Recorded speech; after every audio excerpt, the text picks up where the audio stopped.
You know what we've got? We talked last week. We talked at some length about this course that I started teaching, this Building Your Brand Online course that I started teaching out in New York. And we started talking, I don't remember, Dane, what you started perseverating on that got us completely off target. I'm sure we had something far more interesting to talk about, and you got excited about something, and no, we didn't. No, well, yeah, no, what we were talking about, we started this conversation, and I was just sort of curious about the sort of short phrase that we use to introduce ourselves, professionally or to define ourselves, or I called it an elevator pitch.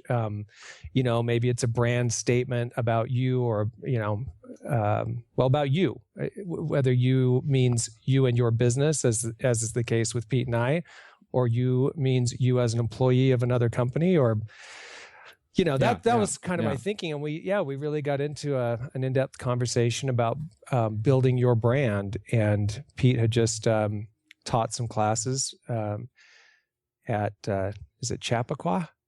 Chappaquiddick. I mean, I'll never get it right. But anyway, so it was a great conversation. And we just sort of thought, wow, there is a whole lot to discuss here.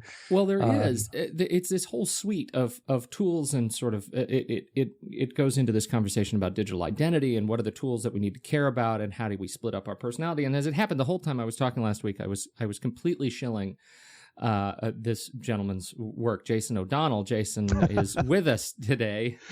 I like to leverage other people's brilliance as my own whenever possible, and in this case, much of it was Jason's. Jason, thank you so much for sitting down with us. Oh, absolutely. I'm honored to be here and chat with you. It sounds like a great conversation to have. It really is kind of at the forefront of everything going on in the social spaces today, especially when it comes down to social business as we're pushing forward and building the brand, figuring out brand identity for yourself or your business, or a combination of all of that. It is quite an interesting conversation to have. Well, I think it's a fascinating conversation to have, and I think you in particular may be a good, a particularly well positioned to kind of anchor this conversation, just given your role. And I know you. We need to put the disclaimer because it won't take very long for people to search around for Jason O'Donnell and find out that you work at IBM. Though anything you say here is not the opinion of IBM. Is that how we're going to phrase it? That is absolutely correct. Being an IBMer, I abide by our social computing guidelines, which do ask that I say, hey, anything I say is my opinion and my opinion alone. It's not necessarily that of my employer. It's actually one of those things that really kind of makes the social computing guidelines for IBM one of those stellar documents that so many other companies have adopted and go by. It really gives us a lot of the leverage and flexibility to be ourselves out online in the social spaces, and really not only build up the IBM brand, but build up our own brands as we're doing it. Provides value across the board. Well, it's as you say, I think when we first met, I actually was somehow compelled to tell the truth that I actually was one of those people at another big company who completely pilfered the IBM social computing guidelines, because they're really that good. And if you do a quick Google search, they're still, they still stand as a great sort of policy, a human capital policy for allowing the organization to exist in the online space. It's terrific. And I'd say not only exist, but far exceed and succeed beyond our wildest dreams. Sure. It really is, like you said, one of those documents that you can pilfer and utilize well beyond the scope of just what it is. Mm-hmm. Well, so where did we leave off last week, Dane? Do you have any memory of it, or do we need to actually go listen to the show? No, no. I don't know what I'm saying no to. Let me try and recall, because we sort of launched from how Pete has this great, defined sort of, self-branding statement that I think gives him all this flexibility, and it was a really, kind of a reminder, an eye opener that sometimes the ability to sort of encapsulate a quick definition like that can be kind of a great I don't know, great, not just a great, promotion tool, but a great sort of self-motivating tool. And then we went into, like you said, Pete, well, okay, we've got to look at all of the ways that now we can sort of share our work or our opinions or our life online based on intent and purpose and what makes sense. And we talked a lot about what kinds of skills might need to be developed, what are the versus outsourcing. And I think we kind of fell on, let's try not to outsource anything, but some are more visual, some are more, verbal, but we talked quite a bit about the need to be able to be expressive online, even if that's not sort of your born talent. So, we were all over a little bit, but that's sort of where we were heading with it. And just sort of, how this really doesn't apply to just a few people, but to everybody. And I think another thing that we brought up, and I don't want to just sort of jump all over this, but all over the place with it, but we talked about the evolution of going from dual online identities to really trying to exist online in a way that, you aren't personal over here and professional over here, but you try and be a little less schizophrenic about that, partly just for your own organization, but also because I think it helps drive some of this thinking about how we sort of streamline our focus about what it is we're trying to represent and present. Well, I think that gets exactly to that's a great jumping off place for this first question for you, Jason, which is, would you kind of recap some of your thinking and some of the commentary that you collected online in as part of the discussion that you really led over on Google Plus on this idea of digital identities, and because I think your insights are really valuable in this area. Oh, thank you, Pete. And we did have a great conversation over on Google Plus regarding what it was online digital persona management. I was actually sitting in a web session a while back internally to IBM, where they were discussing the concept of managing your digital personas online, and a lot of the guidance there wasn't stuff that I necessarily agreed with from a holistic perspective.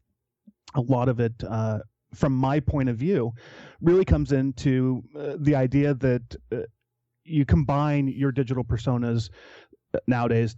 That's really where the value is going to be. Managing and maintaining those separate identities is no longer relevant in today's world. Well, what is that? I'm going to stop you. What is that? You use the word value in this context. What does that mean to you? Oh, value is the holy grail of all social business, all social efforts online. When you come down to it, it's whatever you're getting out of it, whether it's sales leads, just being seen as a digital thought leader, whatever value you're able to glean out of your presence online. It really comes down to what you get out of it. Your value is kind of defined by yourself. Yeah, I think when I hear you talk about this, what comes to me is this idea of trust. That as a result of bringing together or sort of merging these digital identities, what you're seeing here is the ability for other people online to trust you because of that sort of authenticity. Is that a fair assessment from what you've?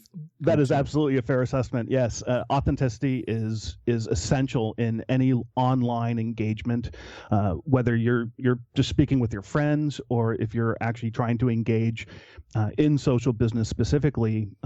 If you're not authentic, if you're not open and transparent, your audience sees through that.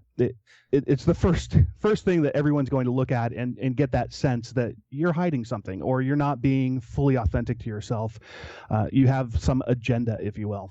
And can I jump in quickly on that? Because so what you guys are saying sounds perfectly logical and makes a great deal of sense, and I think creates this whole foundation that for me, I think, well, okay, if I'm constantly using that as sort of my springboard and my anchor point, then I'm going to do great.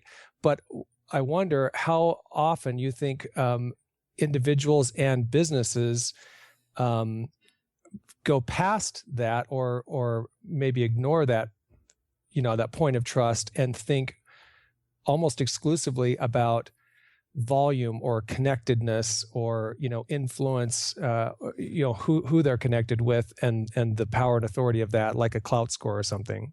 Well, yeah. What is the Jason? No, please, Pete.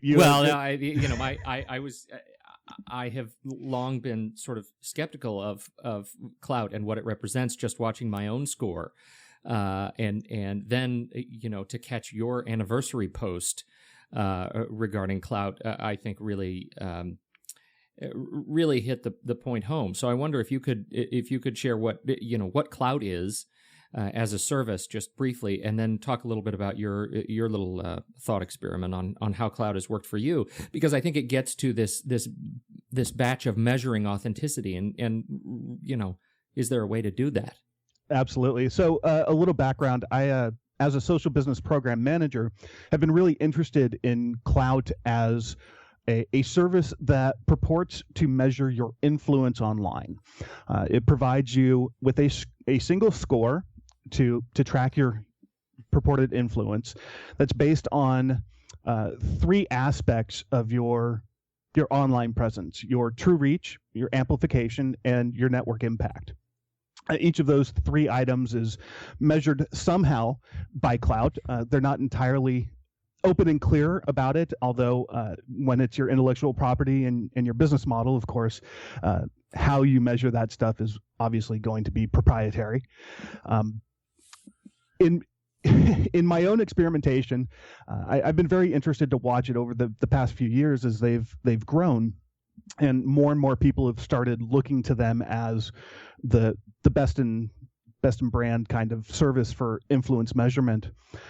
And like you, Pete, I've experimented with my own score and results to see what I can do to improve my own score, and how those activities really impact my actual influence. Last Friday, my wife and I celebrated our 16th wedding anniversary. Congratulations. Oh, thank you very much. And I posted just a simple picture of my wife and I back in the day, around 1993, and put a little text around it noting that it was our anniversary today, and kind of put it out there. Mind you, I was on Facebook, where I received probably about 30 to 35 comments, and I think at last count, I'm up around 105 likes for that particular post. And that is, how does that compare to your normal sort of trend when you post something, relevant news article? What are you usually seeing? Absolutely, it's by far and large leaps above what I'd normally see. A good post for me on Facebook might elicit 20 comments, 20 likes at most. Generally speaking, I'm looking at probably somewhere between 5 to 10 likes and maybe 2 or 3 comments on average.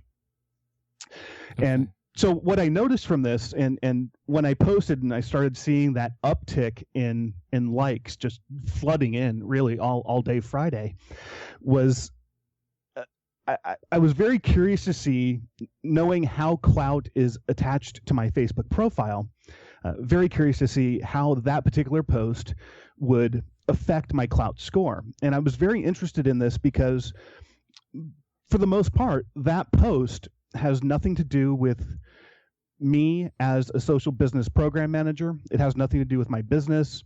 It has nothing to do with thought leadership. It really just had to do with me celebrating something that many of us celebrate already, birthdays, anniversaries, that kind of thing. And so I was very interested to see, about 2 days later, that my clout score actually jumped up to about it jumped from a score of about 54 to 56 points. It was a rather dramatic shift in terms of my personal clout score. Might not be as dramatic for others, but it was a definite spike in what I saw. So what it really showed to me was how a rather inane post that elicits a large amount of activity can really dramatically affect your score, your influence score, which isn't necessarily, I think, what Clout really needs to be measuring or should be measuring here. Well, that's the cognitive dissonance for me, right? Because if you are going to tell me that you're measuring influence, then you're telling me that you're measuring something that, you're measuring a component of my business as my contribution to the net, right?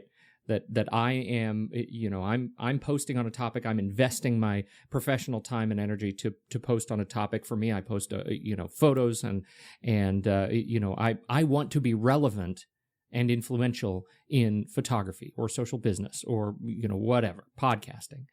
But to show that I am able to move that number by something that is not related to any of those things which I have indicated that I need to be influential about, shows such a dramatic disconnect between what I think the service is about and what the service clearly is really about, which is raw traffic. I mean, isn't that the fair assumption that we can gain from this? Absolutely, a perfect assumption that you can gain from this. It is that cognitive dissonance between what you expect influence to be and what it seems that Cloud is actually reporting on. Influence, of course, surrounding your thought leadership, your digital eminence. For you, Pete, with photography, if you were to do the same and post about an anniversary and saw your score jump up, well, that has nothing to do with your influence about photography, and I'd argue to say it really has nothing to do with your influence at all. We all celebrate birthdays, we all celebrate anniversaries. It seems to me like Clout would be weeding some of that kind of stuff out in terms of their reporting. It really does get into that, like you said, cognitive dissonance where activity doesn't necessarily equal influence. Influence is a much more kind of ethereal, soft bit of our presence online. Activity, traffic, all of that, really just indicators of potential for influence, but not anything close to influence at all. But if I were Clout here, I think this is what I would say. This is how I would respond. I would say, well, okay, the reason we don't, build into the algorithm some sort of advanced, weeding out of personal events, I guess, because you're trying to be defined as a certain person or whatever, and we're measuring, this sort of online influence score. Well, if we go back to the beginning of the conversation where we're talking about trust and building trust and being trustworthy online, and that is the most important basis or anchor point, those people wouldn't be following you, they wouldn't be commenting, they wouldn't be responding, and they wouldn't care if they didn't have trust. And so those two at least are linked, and somehow you can kind of indirectly make the point that traffic and connectivity does matter, at least secondarily. It's a way to I mean, if you were a jerk online and no one trusted you, you'd lose. No one would care about your anniversary. Oh, absolutely. It definitely plays into a potential influence score, right? Without the traffic, without that connectivity, your influence obviously is not going to exist. But to be able to influence my own influence score with a single post like that and see that dramatic jump, because if you're into manipulation, you would see that and say, hey, wait a minute, I'm going to post more cool things like that. I'm going to get married every day. I want 3 wives. Right. Which, with some content, you could use it to kind of help guide you as to what your audience is looking for, what they respond to. Uh-huh. But to see that kind of single jump, I'd really expect Clout to have a little more smarts, a little more intelligence in their algorithm to look for more sustained peaks than some of those single post spikes. I have an example. I have one that I think is germane to this discussion. So I'm playing around with Cloud as you people are talking, and I just got a notification seconds ago from Cloud, and it says, Clout believes you are influential about shoes. Did they? Now, What? why would that have happened? Okay, well, I happen to have a theory. One of the podcasts that I produce is called Movies We Like. And on that show each week, my dear co-host, Andy Nelson, and I take an hour to talk about a film. And then we post the show to the website, which goes out on Twitter and Facebook, and voila, it's out there. You did The Man with One Red Shoe? No. 2 weeks ago, we did The Red Shoes, the ballet film from the 40s, and that's it. Not Red Shoe show. Diaries. No, not Red Shoe Diaries. Boy, that's a series that could go on. Very, very different movie. Very different. Although likable for different reasons. Not the film that we talked about. And so here we go. I mean, there's an example. That was a spike of a couple of posts and reposts to promote the show, the Red Shoes show, and there we have it. Suddenly, I'm influential about shoes. But isn't Cloud on some level trying to create these Pavlovian responses where we're curious that, oh, I posted something and oh my gosh, I got some activity. What's my Cloud score? And then, I mean, don't they gain something from us wanting to follow these, bumps and this little interactivity with Cloud? Well, they absolutely do. There is definitely a level of gamification going on with Clout. And not only will you find it just in how people go back and look at their Clout scores, but they've also introduced these quests, if you will, within Clout to get badges and other things like that. They really do want you to be coming back to the site and engaging with your Clout profile, with your Clout score. And of course, in the hopes that that engagement directly on their site will help them become the premier leader for influence scoring, that people will continue to go there and put more trust in them. Well, and so that gets to I think a broader question, Jason, which is something that we've been trying to hash out here, which is if we what are the tools that let's say first individuals and then people looking to build their brand should really be caring about, and how do you discern sort of what are the tools that are the most important to you? Well, and go back, I was going to say, and Pete, I'm glad you're asking this question, because I think right before trust, if we're talking about putting a pyramid together here, I think we start with purpose and intent. Absolutely. Yes. Purpose and intent, both of them. Yes. So how do you put that package together? What do you? So I mean, you have an interesting mix of interests and hobbies beyond your role in social at IBM. I also happen to know through being invested in our online relationship that you are also a whiskey aficionado, and there's some fascinating stuff that you post on whiskey. You also you post about all sorts of things that I think are fascinating. How do you build your suite of tools to manage your digital identity, and what is important to you for managing your business? So what's important to me for managing my business really comes down to what interests me. I really kind of am a hedonist at heart. If it interests me, if it makes me happy, I'm going to follow down that path. From the tooling aspect, I do use a number of different tools to help me maintain my presences. But for the most part, it all comes down to whatever kind of tweaks that little thing in the back of your brain that says, ooh, that's fun. Ooh, I like that. Ooh, I want to share that out. It gets my juices flowing. How do you know you're being successful at some level at getting your message out there? That's a great question, and that really is the question for all social business right now.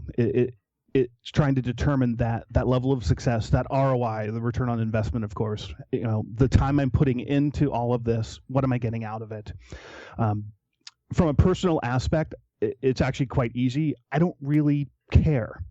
I share out to share out stuff that interests me. I'm not too concerned with the personal success side of that. I figure the more I share, the more I put out, it kind of will grow on itself. A little more kind of a grassroots campaign. if you want to call it that, even though it's from a personal perspective. Again, I'm not too concerned with success. I figure the field of dreams kind of ideology here, right? You build it, they will come. If you find me interesting, you'll hang around. If you don't, well, okay, I'm okay with that. Mm-hmm. From the business perspective, and of course, getting back to things like clout or peer index, community, things like that, those types of tools and sites, they help give us an indicator of potential success. Like I was saying earlier, they don't really give us an indicator of actual success. I actually work for the support side of our social business. So from my perspective, it's even a little more difficult than, say, someone on the marketing or sales side, because we're not driven by sales leads. We're not driven by increased revenue from our social activities. From the support perspective, our success really comes from seeing our clients being able to successfully resolve their problems and successfully use our tools in their own business. So it really comes from much more of a problem-solving perspective. And for that, we use a few different survey tools and things like that. But generally speaking, our success metrics come a lot from simple activity, because that is what we have. That is what we can look at this point to help us determine that success. You know what's really interesting about that, and this gets back, I think, Dane, to what you brought up, the sort of purpose and intent. One of the things we talked about last week, and please, Jason, if I start, lying, please let me know. But one of the things that my take on this stuff is that when you are using the tools within the scope of which they were originally intended, you have the broadest success.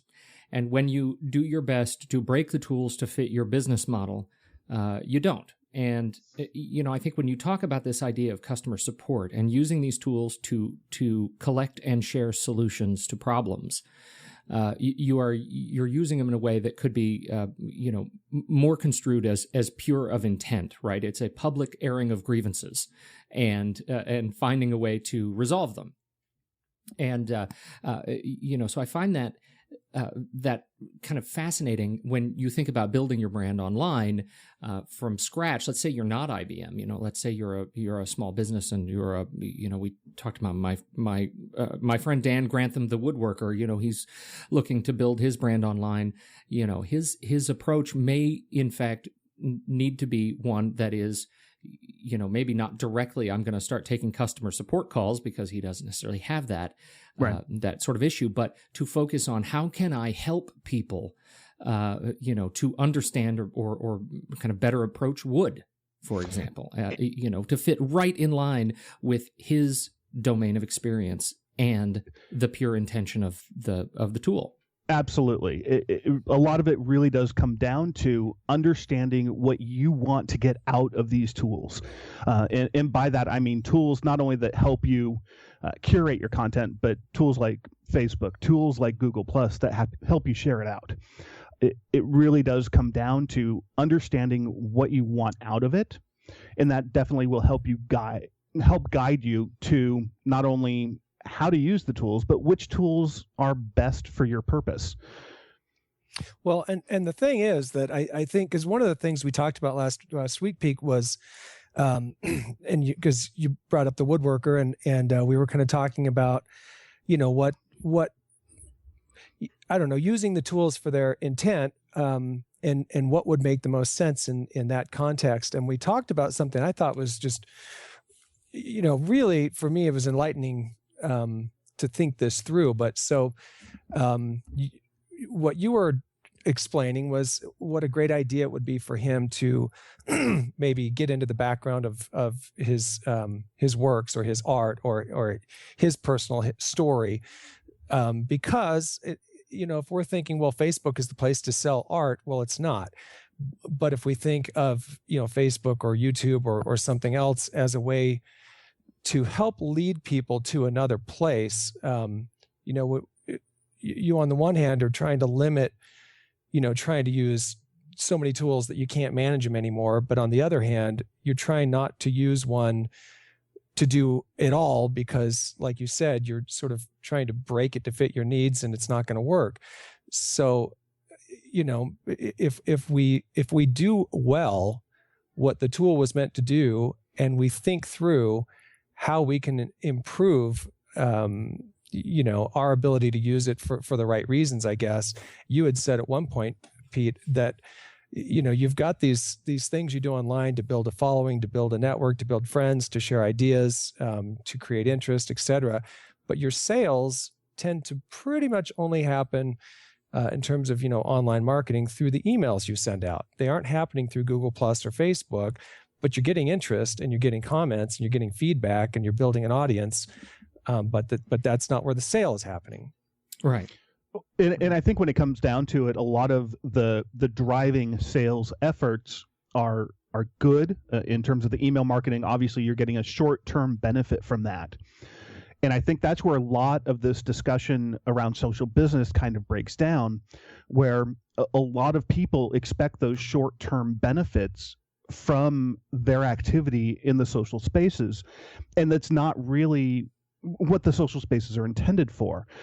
More so what you're getting out of your engagement on Twitter, on Facebook, on Google Plus, you're playing the long game. You're getting that brand identity, you're getting that brand recognition, and you're being seen as a thought leader in your spaces. That down the line definitely runs into preferably increased sales, but not in the short term.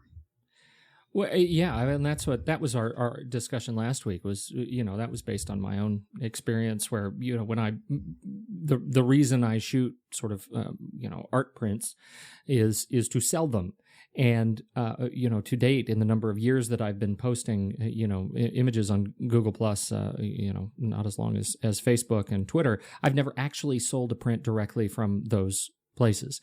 Where I sell prints is through my email list. And I find that fascinating, that the thing that I think we generally have a tendency to think of email as sort of old school.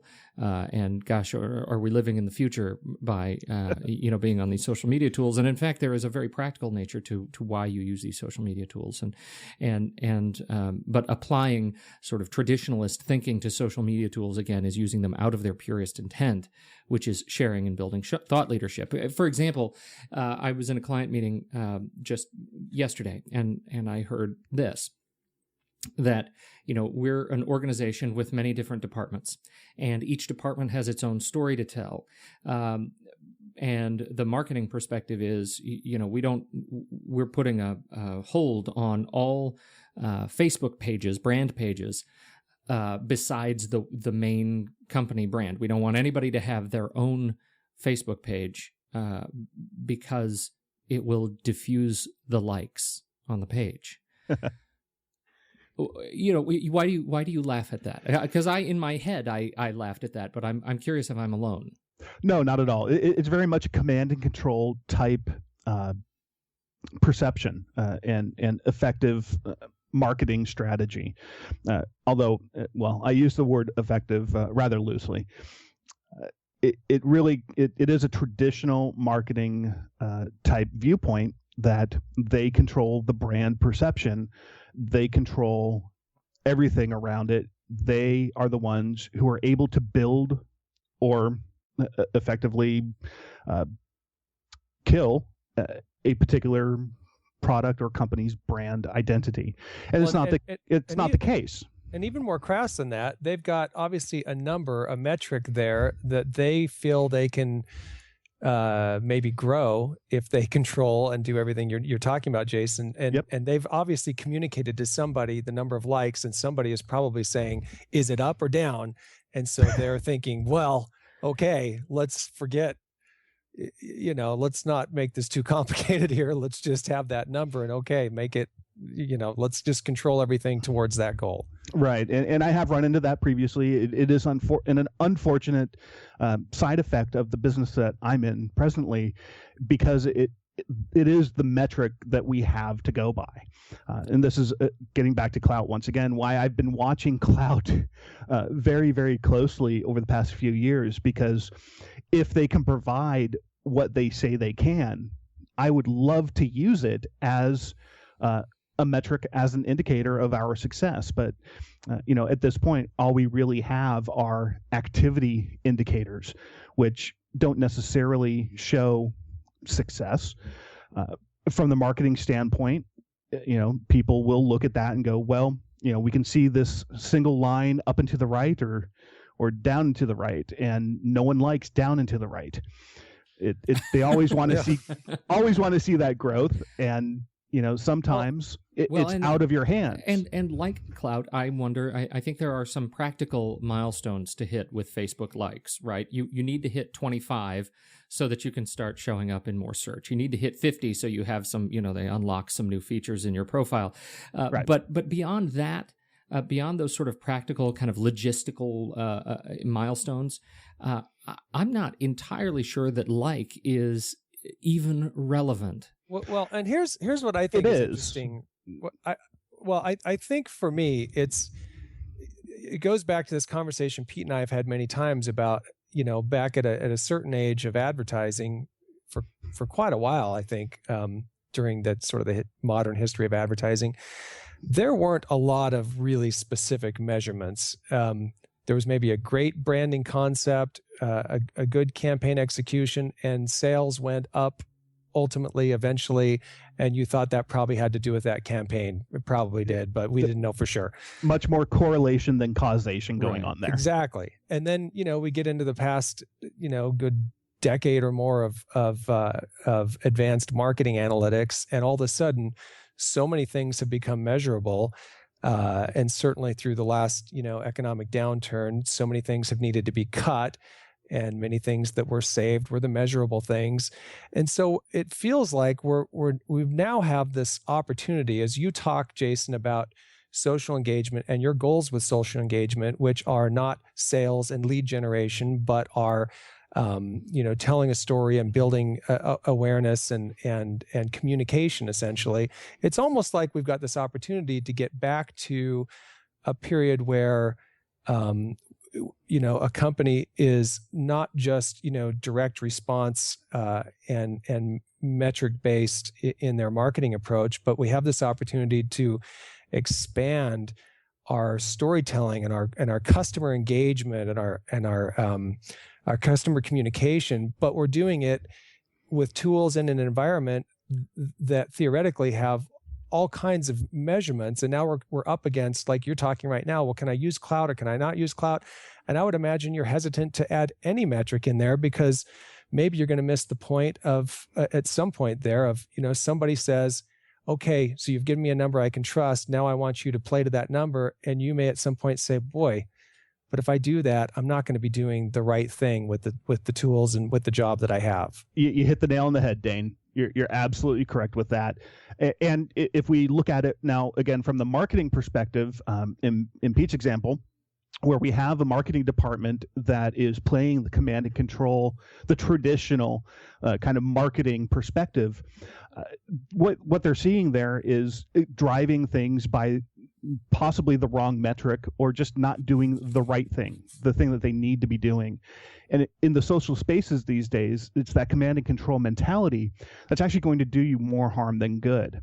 What we've seen in IBM, and one of the reasons why I have been beating the social computing guideline drum for so long, is because it really does give us as IBMers, and again, my opinion, it gives us the ability to be out in the social spaces and building not only our personal reputation, our personal thought leadership and digital eminence, but that all combines to build up the company's thought leadership and digital eminence as a whole.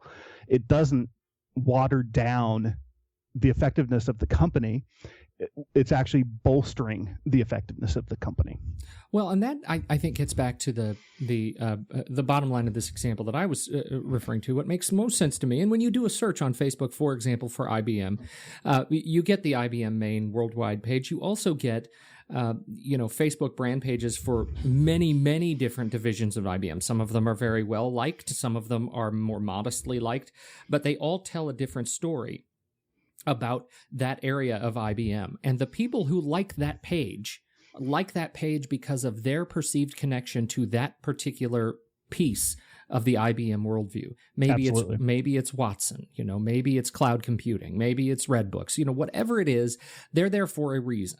And this is certainly my perspective, that when you are using Facebook and this brand page initiative to its purest intent, you are focusing on the story that brand page needs to tell. And there may be a rich enough story in the division or the department that you don't need to wrap it all up into this main page. And that's why I was getting, you were about to, I think, correct me, Jason. I hope you were, when I said, I don't know that likes are a particularly relevant measure on their own.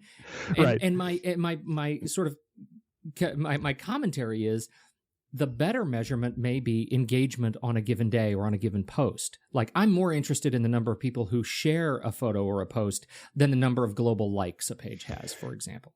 So from the top-down perspective, likes are important, but you're absolutely right. They're not the measurement you want to live and die by. Likes are important because the more likes you have indicates the more potential you have to show up on people's visibility, right? To show up on their stream. If you only have 10 likes, you're only showing up on 10 people's pages. It's a big difference than showing up on 1,000 people's news streams. So likes are important, but likes alone don't tell the whole story of measurement. Engagement, you're absolutely right. Much better story to be told there. In terms of how many people are liking the individual posts, how many people are sharing those individual posts. But even then, just because I've not clicked like on that post doesn't mean I haven't read it, haven't followed that link off of somewhere and gotten what I need from that particular post. It just means I didn't feel the urge to click like for whatever reason. Well, the metrics there are they're really difficult at this point in the game. Well, and I think to Dane's point, and this is the part of this is the broadest of the challenges that I think we're all trying to wrap our heads around, is when you are faced with somebody who looks for the up and to the right, in so many ways, what you can't there is no sort of end all be all number that you can track over time that gives you any sort of relevant perspective, because the nature of the data changes so often. And more than anything else, what you can give is, we're going to need to sit down and you're going to need to get invested in how these tools work, not just how this number works. Well, and not just that. And this is what I think is really interesting as we watch how companies adopt social media or how they change their use of it. But trying to convince, let's say, a small business that they in fact do have a story to tell that's different than buy my product.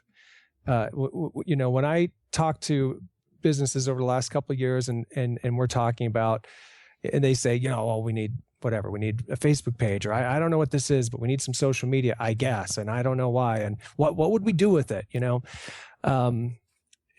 have conversations inevitably about, well, when you have specials or a new product, or you want to promote that or push that.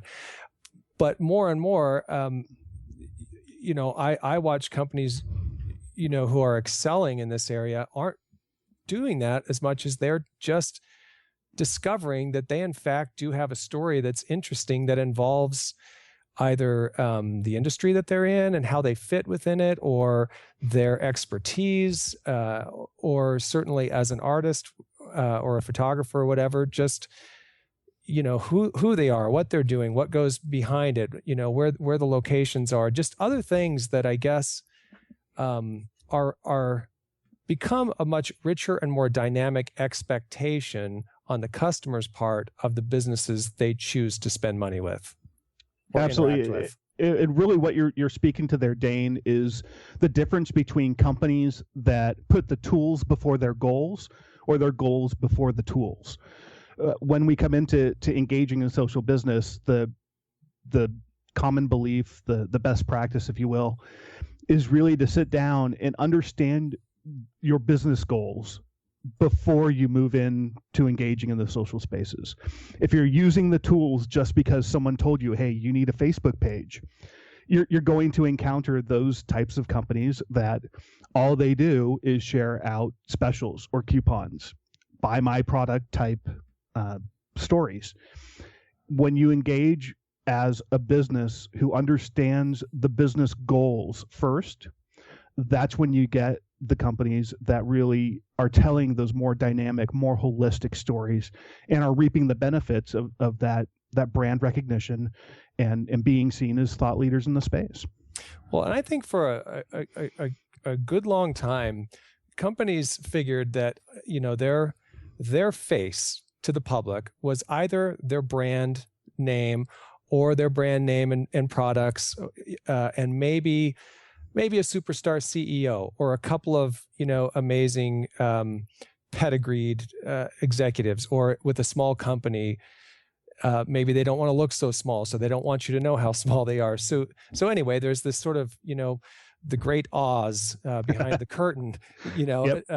approach to your public face. Well, my expectation more and more is I want to know, like, who's working there. I want to know all the way down to your copywriters or your, I don't know, I want to know how big your company is. I want to know what the story is. Why do people like working there? Are you 5 people? What kind of office environment do you have? Is it exciting? All those things to me are all of a sudden really fascinating. And I think, again, when we talk about the story to tell, that's part of the story. People in the company is a big part of the story that a company has to tell. Absolutely. If you understand your business, you understand where you are in your market, it doesn't matter how big or small you are. To Pete's example, his woodworking friend, company of one, I presume. There's a great story behind him as a company. I can guarantee it, and I would love to hear about his story from his perspective, knowing his market in his company and why he's doing what he's doing. And I would not say that my perception would be diminished because all of a sudden I see that, oh, he's only a company of one. I would actually likely be more impressed by that. Well, I think gets back to that discussion of sort of the purity of the signal and understanding your own intention of the story you're trying to tell. And if even from, I think the lesson that we learned from IBM is, IBM and Dan Grantham woodworker alike, really having that understanding of the story lets you tell the story in a way that engages with your audience in a brand new way, and it gives them a visibility and an understanding of you that you've never before been able to share. And that, I think, is the transition we're making from a marketing perspective, which is we are now, as marketers, understanding what our audience wants to learn about us, and we are surprised, I think, when we discover that they actually want to learn that we also are whiskey aficionados, in addition to our lives in social media. There is that connection. And I made a comment at a WordCamp, a year ago, which was, I am more interested in spending my money on products and software and tools made by people who allow me to invest in a deeper relationship with them. And I think that is something I may be, on the sort of social edge of that movement, but I think that movement is coming more and more. I couldn't agree with you more, Pete. Isn't that an awesome reason? It sounded like the end of the show right there. Yeah, it was a fabulous summation of everything we just talked about. Well, next time we're going to start at the end of the show because clearly we can button this up shorter. Jason, where can people find you and your various digital personae online? Where would you like people to find you? I have an About Me page set up. It's www.accidentalpoet.com. Phonetically, spells the spelling is a phonetic kind of license plate method for the domain. So it's actually acdntlpoet.com. and that is a basically just a landing page, jumping off point for finding whatever part of my presence online interests you, whether it's my business relationships, my personal Facebook or Google Plus pages, or my whiskey's tasting group. You can get all of it from that place. Look at you there. Handsome lad there, Jason O'Donnell. Although I think it's deceiving, because I think we all know that the odds of you actually wearing pants right now are probably pretty low. I am in shorts pants, so you're half right. You're looking all fancy in a suit, but let's tell the truth. Yeah, definitely not a suit, shorts and a t-shirt when you're working from home like I do. Well, that's we actually, I thought maybe I would raise the odds, but Dane and I also work from home, and so I know. So which one of us has showered so far today? Okay, I've showered. I've got the shower going. That makes one of us. yeah, that's 1 out of 3. Okay. Hey, in my defense, I had a 5 a.m. conference call, so I've been up and working ever since. That's defense. I'll give you that. Dane, do you want to try? I'm strike. Do I want to try? Your confidence in me is overwhelming. It's strike10.co. Thank you. Strike10.co. Excellent. Well done. And you can find the show at rashpixel.tv, along with all the other rashpixel.tv shows. And we're almost completing the move to SoundCloud. So I'm hoping to see more and more of these shows playable in Facebook, and it's a much more shareable platform. I'm very excited to be on SoundCloud. So if you're a SoundCloud member, it's still a little bit messy. I'm migrating literally hundreds of hours of shows over to SoundCloud right now. But so stay with me as we get caught up. You'll see a lot of really old issues showing up, or old episodes showing up in the feed. But that will normalize over the next couple of weeks, and then we'll be back to only current episodes right on top. So that's what I know. Thanks so much, everybody, for joining us, and we'll be back next week. Bye now. Cheers, all.